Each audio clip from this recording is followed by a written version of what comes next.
140 करोड़ से ज्यादा आबादी है हमारी, और कृषि के मामले में देखें तो हमारे 3 बड़े लक्ष्य है।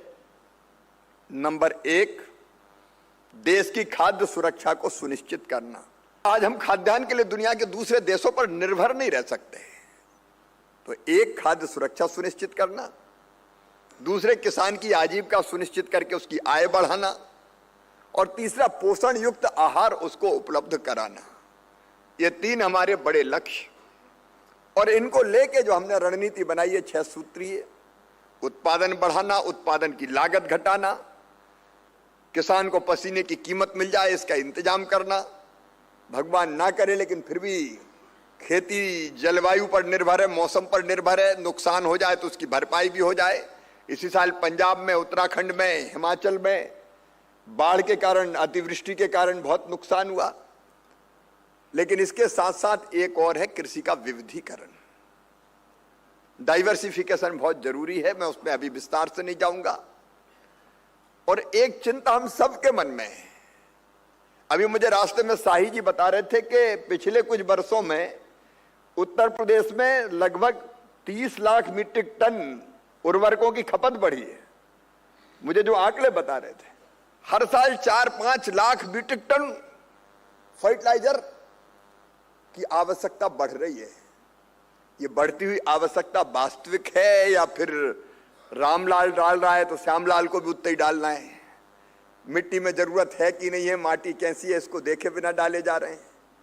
और इसका दूसरा परिणाम यह होगा कि मिट्टी का स्वास्थ्य खराब हो जाएगा। वह पंजाब जैसे राज्य इस तरह की समस्या का सामना कर रहे हैं। देखो, तो हमको प्राकृतिक खेती, जैविक खेती, बाकी जो पद्धतियां क्या उनकी तरफ भी नहीं बढ़ना चाहिए।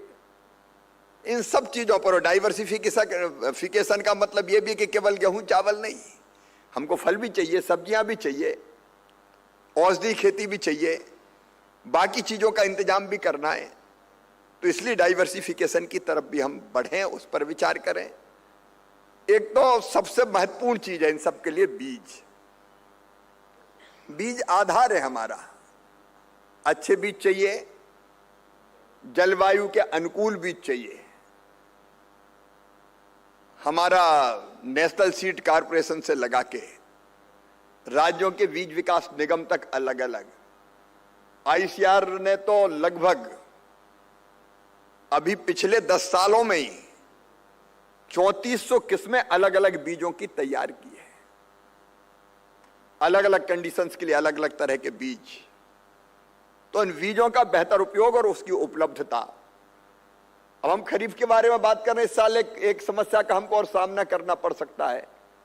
अल नीनो के प्रभाव के कारण बारिश कम होगी, ऐसी आशंका है, मौसम विभाग बता रहा है। 92% ±5। तो उसको देखते हुए भी हमको योजना बनाते समय ध्यान रखना पड़ेगा कि अगर बारिश थोड़ी कम रही तो किस तरह के बीजों का इस्तेमाल करें। रणनीति बनाने में उसका ध्यान रखना पड़ेगा। एक और मैं आप सबसे निवेदन करना चाहता हूं, जिसकी रणनीति हमको बनानी चाहिए, वह है नकली खाद और नकली पेस्टिसाइड। विकसित कृषि संकल्प अभियान में यह समस्या इतनी उभर के सामने आई थी कि इससे बचा लो हमें, किसान ये कहते थे। अभी ये हमारे 2 एक्ट लगभग बन के तैयार है। मेरी कोशिश है कि पार्लियामेंट के अगले सत्र में हम उनको रख दें और पास हो जाए वो। एक पेस्टिसाइड एक्ट और एक सीड एक्ट अभी हमने परिचालित किया लोगों की राय जानने के लिए। अगर कोई नकली देता है, घटिया देता है, तो उसके खिलाफ कठोरतम कार्रवाई आवश्यक है। उसके बिना नहीं मानेंगे। अभी केवल 1500 रुपया जुर्माना लगता है, तो गड़बड़ भी अगर हो गई तो जुर्माना देके छूट गए। तो एक इसके खिलाफ प्रभावी अभियान लेकर राज्यों को, अलग अलग राज्य सरकारों से कह रहा हूं कि यह चलाना बहुत आवश्यक है। तीसरे, एक मैं माननीय मुख्यमंत्री उत्तर प्रदेश योगी जी से बात कर रहा था कि हमने तय किया भारत सरकार ने कि हर एक राज्य के साथ मिलकर, करना राज्य को है, हम साथ देंगे, हर एक राज्य का कृषि रोड मैप बने। तो हमारे पास 16,000 वैज्ञानिक हैं, आईसीआर के, कृषि विज्ञान केंद्र के, यूनिवर्सिटीज के, सब मिला ले तो 16,000। और वैज्ञानिकों की यह टीम सन्नद्ध है कि राज्य की एग्रो क्लाइमेटिक कंडीशंस के हिसाब से उस राज्य का कृषि रोड मैप क्या होना चाहिए। मैं सभी राज्यों से आग्रह करता हूं कि हम आपके साथ कदम से कदम, कंधे से कंधा मिलाकर चलने को तैयार हैं।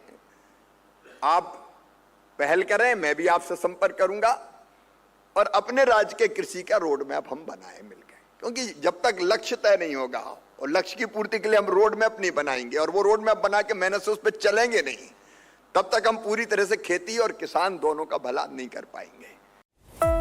कृषि एवं किसान कल्याण मंत्रालय।